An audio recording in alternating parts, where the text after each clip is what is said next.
What happens when a legendary actor loses his cool on live television? In just 42 seconds, Michael Caine went from charming guest to walking off the Loose Women set in what's being called the most explosive moment in daytime TV history. Before we dive into this absolute mess, make sure you hit that subscribe button right now. We bring you daily videos exposing Hollywood's darkest scandals, and trust me, you don't want to miss what's coming next. Last night's episode of Loose Women was supposed to be a celebration. Michael Caine, the iconic British actor known for his calm demeanor and legendary career, was sitting across from the panel to talk about his latest projects. The show had been promoted all week. Viewers tuned in expecting charm, wit, and those famous stories from Hollywood's golden age. But what started as friendly banter quickly turned into something nobody saw coming. The studio lights were bright, almost too bright, casting everything in that artificial glow that makes daytime television feel both intimate and exposed. The audience was packed, every seat filled with people excited to see a legend in person. Coffee mugs sat on the panel's table, steam still rising from them. Everything seemed perfectly normal, perfectly safe. Michael sat comfortably in his chair, wearing a smart blazer, looking every bit the distinguished gentleman. That familiar voice of his filled the room as he chatted with the hosts, telling a funny story about working on one of his early films. The audience laughed at all the right moments. The other panelists smiled and nodded. It was exactly what everyone had expected. Denise Welch, never one to shy away from controversy, was leading the conversation. She'd been warm and welcoming at first, asking about his career, complimenting his recent work. But anyone who knows Denise knows that's usually just the warm-up. She smiled at him, leaning forward with that look she gets when she's about to ask something provocative. Her eyes narrowed just slightly, and if you were watching closely, you could see her whole posture change. "Michael, we've got to address something," Denise said, her tone shifting slightly. The smile was still there, but it had changed. It wasn't warm anymore. It had become something else, something sharper. "There's been a lot of talk recently about some of your older films and certain scenes that, by today's standards, might be considered problematic. Some people have been calling them outright inappropriate, offensive even." The shift in the room was immediate and palpable. You could feel it like a temperature drop, like someone had opened a window in winter. The other panelists glanced at each other with expressions that said they hadn't been briefed on this line of questioning. Their eyes went wide. One of them subtly shook her head, as if to say, "Don't go there." The audience went from relaxed and entertained to alert and uncomfortable. You could hear the shuffle of people adjusting in their seats. Michael's expression didn't change much at first, but if you looked closely, if you really watched his face, you could see something flicker in his eyes, a warning sign, a flash of something that said, "Careful now." He adjusted in his seat, crossing one leg over the other with deliberate slowness, maintaining that professional composure he's known for, that he's perfected over decades in the public eye. "Well, Denise," he said slowly, choosing his words carefully, the way someone walks through a minefield. "I think we have to understand the context of when those films were made. Different times, different sensibilities. The world was a very different place 30, 40, 50 years ago. Society had different norms, different expectations." It was a diplomatic answer, the kind he'd probably given 100 times before in various interviews over the years. The standard response. The safe response. The response that usually makes interviewers nod and move on to the next question. But Denise wasn't going to let it slide that easily. "Oh no, this was just the beginning." "Context," she repeated, nodding slowly like she was considering his words very carefully. But her eyes told a different story. They were sharp, focused, hunting. That's an interesting word. Context. People love to use that word, don't they? But don't you think, as someone with your influence, someone who's been looked up to by millions of people around the world, someone who shaped how people see the world through your films, you have a responsibility to acknowledge when things were wrong, when things crossed a line, when things caused harm?" Michael uncrossed his legs and leaned forward slightly. His voice remained calm, but there was an edge creeping in now. "I'm not sure what you're asking me to acknowledge, Denise. Are you asking me to apologize for films I made 40, 50 years ago? I'm asking you to acknowledge that they were problematic. Denise pressed, her voice getting sharper with each word. I mean, we can't just hide behind, "It was a different time," can we? Wrong is wrong, regardless of when it happened. One of the other panelists, clearly uncomfortable, tried to soften the moment.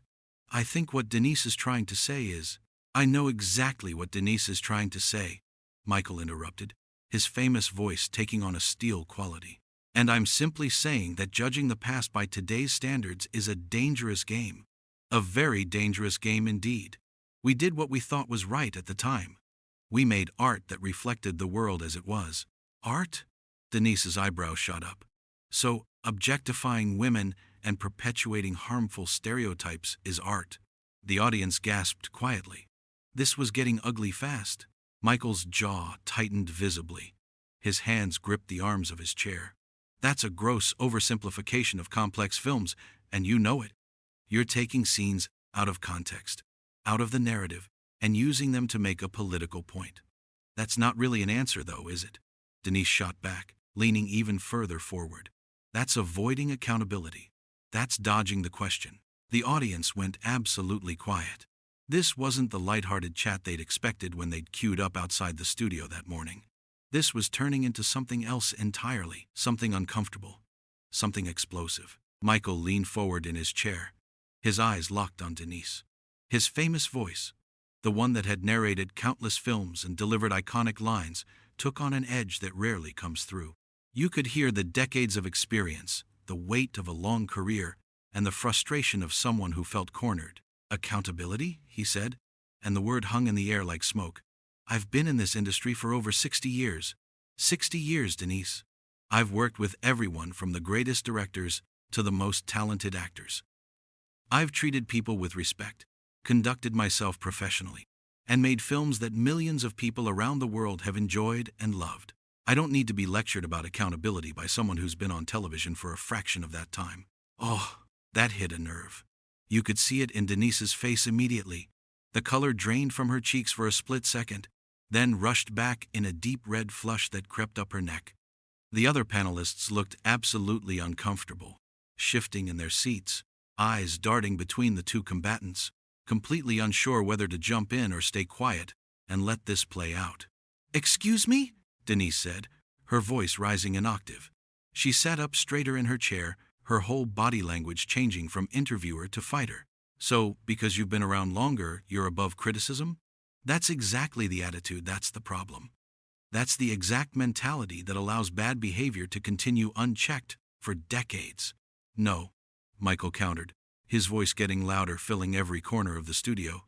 "What's the problem is people like you trying to rewrite history to fit your narrative. You sit here on your high horse, judging people who were making art, real art, when you were still in school. You weren't there. You don't understand what it was like." The producers behind the cameras were frantically signaling now, waving their hands, trying to get them to pull back, to de-escalate, to go to commercial. But it was too late. The train had left the station, and there were no brakes. This thing was going to crash, and everyone knew it. Denise stood up from her seat suddenly, the movement sharp and aggressive. She pointed a finger directly at Michael, her hand shaking slightly with anger. "Are you seriously going to sit there and act like we shouldn't question anything from the past? Like we should just accept everything because that's how it was? Is that really what you're saying right now?" Michael's face darkened. He pushed himself up from his chair, matching her stance. At that moment, the cozy talk show set felt more like a boxing ring. "I'm saying that context matters. Context always matters. And I'm saying that I don't appreciate being ambushed on what was supposed to be a pleasant interview. I was told this would be a friendly chat about my career, not an interrogation." "Ambushed?" Denise's voice was shaking with anger now, her words coming faster. "Asking you to take responsibility for your work is an ambush? Asking you basic questions about representations in your films is an interrogation? This is exactly why nothing changes in this industry. Because people like you refuse to have these conversations. You shut them down the second they make you uncomfortable." "No," Michael shouted back, his composure completely shattered now. "This is you trying to make a name for yourself by attacking someone who's actually accomplished something. This is you trying to create a viral moment for your show by ambushing a guest." The studio went dead silent. Even the audience, who'd been murmuring and gasping throughout, went completely quiet. You could hear the hum of the cameras, the buzz of the studio lights. That was a line that probably shouldn't have been crossed. That was personal. That cut deep. Denise's face went from red to almost purple. Her eyes widened, then narrowed into slits. When she spoke, her voice was low and dangerous. "How dare you? How bloody dare you say that to me? I've been speaking up about important issues for years. Actual important issues that matter to people. While you've been coasting on your reputation and collecting paychecks." "Coasting?" Michael's voice dripped with disbelief and barely contained rage. "Coasting? I've worked harder than you could ever imagine. I've been on set at 5 in the morning and worked until midnight. I've performed in the rain, in the cold, through injuries. I've given everything to my craft, and I'm not going to stand here and be insulted by someone who thinks asking provocative questions makes them a journalist." That last word came out like a slap. Journalist. The way he said it, with such disdain, made it clear exactly what he thought of Denise's credentials. One of the other panelists, her voice small and shaky, tried desperately to interject. "Let's all just take a breath here and—" "No!" Denise cut her off sharply, not even looking at her colleague. Her eyes were locked on Michael like a laser. "No, we're not taking a breath. Michael, if you can't handle being asked legitimate questions about your career, about the impact of your work, maybe you shouldn't be doing interviews anymore. Maybe you should just stay home and count your money." Michael let out a bitter, harsh laugh that echoed through the studio. "Legitimate questions? This is a witch hunt, plain and simple. This isn't journalism, it's a kangaroo court. You invited me here under false pretenses just so you could have your little moment. So you could grandstand and virtue signal for the cameras. False pretenses?" Denise's voice was reaching a fever pitch now. "You were invited here to have a conversation, an honest conversation, not to dodge every difficult question that comes your way, not to hide behind your career like it's a shield. There's a difference between a difficult question and an accusation," Michael said, his voice dropping to something cold and controlled, which somehow made it even more threatening. "And you've crossed that line about 5 times in the last few minutes. You're not asking questions. You're making accusations, and then framing them as questions." The tension in that studio was suffocating. The air felt thick with it. You could see the other hosts trying to figure out what to do, their eyes darting between Michael and Denise like they were watching a tennis match from hell. The audience members were frozen in their seats, phones out, recording everything. "Maybe," Denise said, her tone dripping with condescension, each word deliberate and cutting, "if you actually listened instead of getting defensive, if you actually tried to understand the point being made instead of protecting your precious ego, you'd understand what I'm asking you.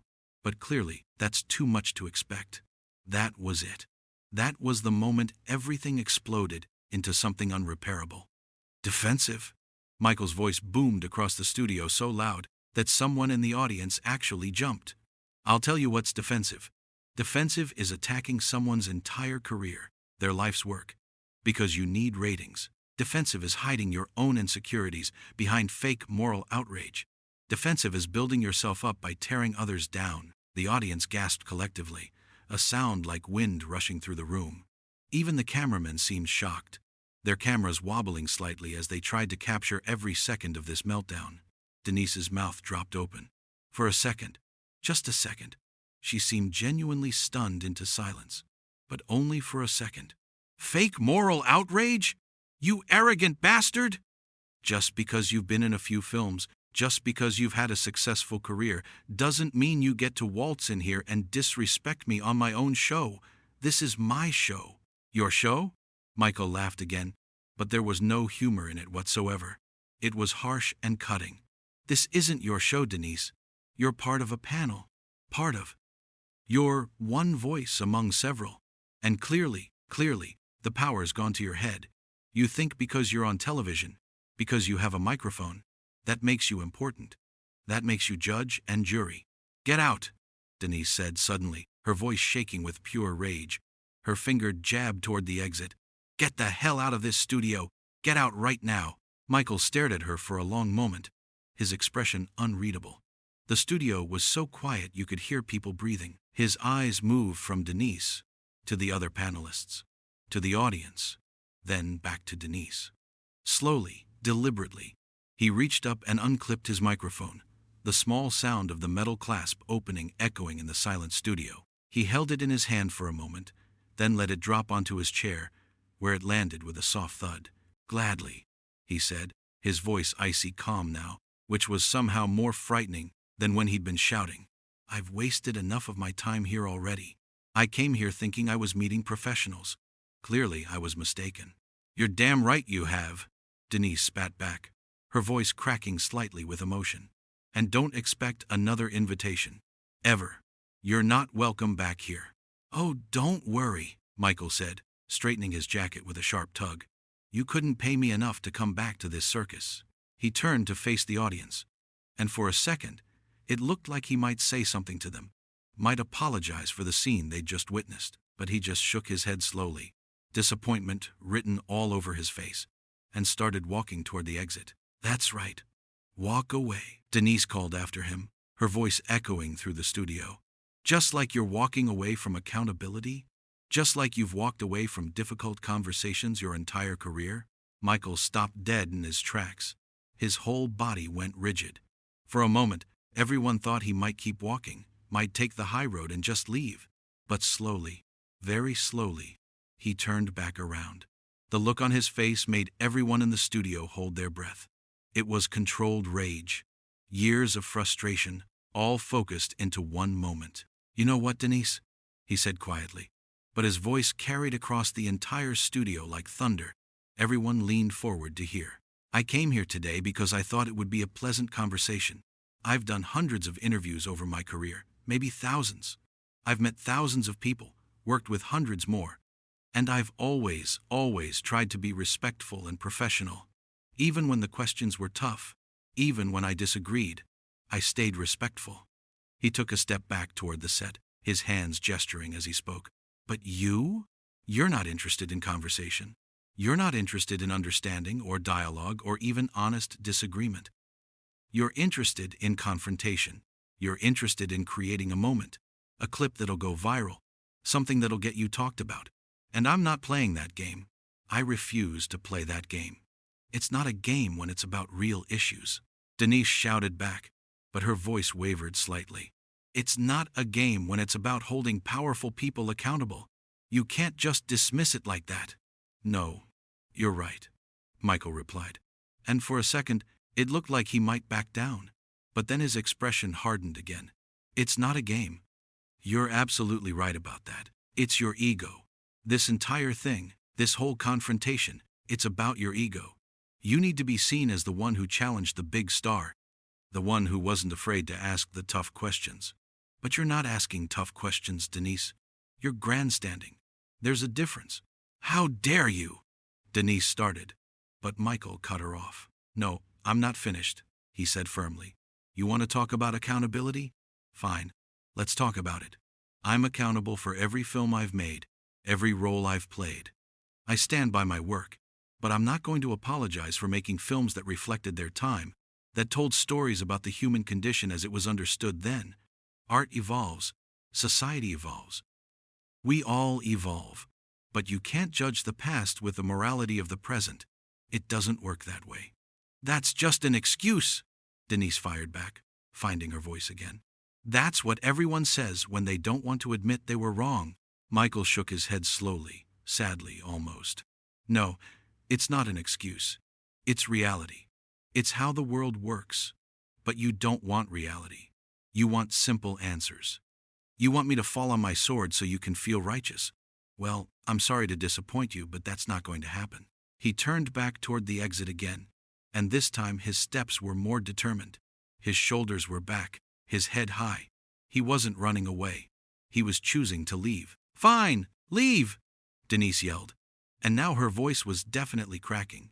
You could hear the emotion breaking through, whether it was anger or hurt or frustration. "Run away like you always do from difficult conversations. That's what your generation does best, isn't it? Run away and pretend problems don't exist." But Michael didn't stop this time. He didn't turn around. He didn't give her the satisfaction of another reaction.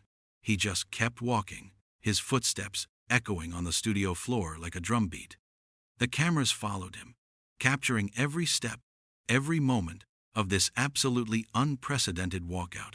"This is unbelievable," Denise continued, talking to the cameras now, to the audience, to anyone who would listen. "This is exactly what I'm talking about. The second you challenge them, the second you ask them to think about their impact, they walk away. They can't handle it." But her words were falling on deaf ears because everyone was watching Michael, watching him walk with dignity and purpose toward that exit, watching the end of what was supposed to be a pleasant interview, watching television history being made. Michael reached the studio door and paused for just a fraction of a second, his hand on the door handle. For a moment, it seemed like he might turn around one more time, might have one final word. But he didn't. He pushed the door open, and the bright white light from the hallway beyond flooded into the studio. Then he stepped through, and the door swung shut behind him with a heavy, final thud that seemed to echo forever in the stunned silence of the studio. The door closed. Michael Caine was gone, and the studio sat in absolute, complete silence.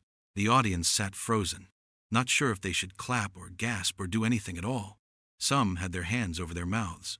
Others were still holding up their phones, recording. The other panelists looked at each other in complete shock, their faces pale, clearly not knowing what to say or do. One of them had tears in her eyes. Denise stood there, still on her feet, breathing hard. Her chest was rising and falling rapidly. Her hands were clenched into fists at her sides, shaking slightly. She looked at the camera, then at her fellow panelists, then back at the door that Michael had just walked through. The door that was now closed. The door that separated her from what had just happened. "Well," she said finally, her voice shaky and uncertain. She tried to compose herself, to regain some of that confidence from before. "I think we all just saw what happens when you try to hold someone accountable, when you try to have real conversations about real issues." They walk away. But her words fell completely flat in the stunned studio. Nobody nodded in agreement. Nobody clapped. The other panelists just stared at her with expressions that were hard to read. Were they supportive? Were they shocked? Were they angry? It was impossible to tell. The magic was broken. The interview was over. And everyone knew that the footage of Michael Caine walking off the Loose Women set was about to become the most talked about moment in daytime television history. This wasn't just a disagreement. This wasn't just a heated interview. This was a complete and total breakdown of what was supposed to be a simple promotional appearance. The cameras kept rolling because nobody knew what else to do. They captured everything. Denise sitting back down slowly, her hands trembling as she reached for her coffee mug. The other hosts attempting to smooth things over, to pivot to something else, anything else. Someone mentioned going to a commercial break. Someone else tried to laugh it off, to make a joke that landed like a lead balloon. But everyone knew. Everyone watching at home, everyone in that studio, everyone behind the cameras. They all knew what had just happened. They had all just witnessed a complete meltdown on live television. A legendary actor walking out mid-interview. A host who'd pushed too hard. A conversation that had spiraled completely out of control. Behind the scenes, you could imagine the chaos. Producers were definitely scrambling, trying to figure out how to handle this. Studio executives were already on their phones. Social media was probably exploding with clips, opinions, hot takes. But in that moment, in that studio, there was just silence and shock and the lingering echo of Michael Caine's final words before he walked out that door, never to return. The empty chair where Michael had been sitting seemed to dominate the set now. His microphone still lay on the cushion where he dropped it. A glass of water, half drunk, sat on the small table beside the chair.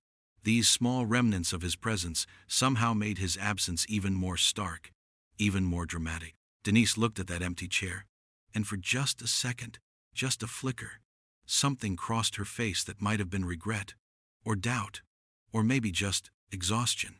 But then it was gone, replaced by that defiant expression, that determination to believe she'd been right all along. The show would go on. They'd figure out how to fill the rest of the time. They'd bring up other topics, other discussions. But nothing would erase what had just happened. Nothing would change the fact that Michael Caine had walked off their set, and he wasn't coming back.